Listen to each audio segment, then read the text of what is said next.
We're at the Detroit Auto Show, and I ran into Mike Digiovanni, commonly known to some of us as Mickey D.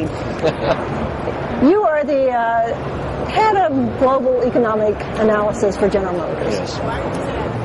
How is the economy doing? Well, we definitely feel the economy is turning positive. We actually think that 2010 is going to be a pretty good year relative to 2009 in terms of the industry. All the economic indicators generally are turning positive. The only negative that we have to be concerned about is the unemployment rate, which is still high, which is going to dampen consumer confidence. But overall, it looks positive. Do car delinquencies match the trend of unemployment? Yeah, there's a pretty high correlation. Do you see a lot of delinquencies in subprime?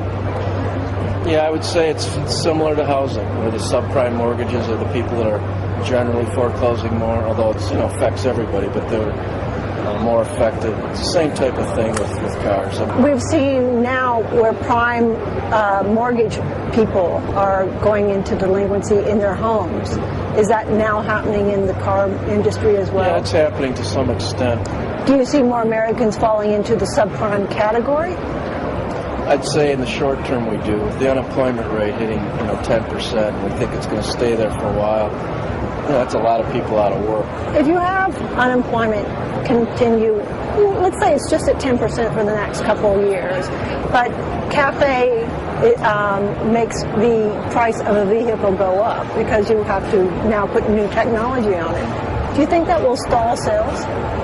Well, I think you got several factors going on. The economy recovering. The 90% of people that will be working probably are going to start to see their incomes rise. They suddenly feel more secure, more confident, feel better about their future, and they will start buying more vehicles. And as you know, there's a lot of old vehicles out there. The replacement demand is really such that it could really suddenly take off because a lot of people are driving older vehicles. So you've got that positive. Most people are saying about 11.5. Yeah, I mean, we've officially are out there with that forecast, but we're looking at a range anywhere from 11 to 12. And I think in the second half of the year, if things continue to improve, we could be at the upper end of the 11s. It depends if, again, it depends how the unemployment rate, how it goes, and how much of a drag on the economy it is, because everything else is turning positive. But that still is worried for 1 out of every 10 people. In the third quarter, what really started to save us is the cash for clunkers. Car sales were dead in the water, as you said.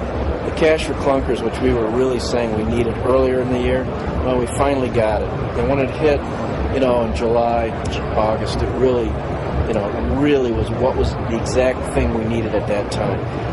The theory was that would get people buying cars as a bridge to the economy getting stronger. And that's exactly what happened.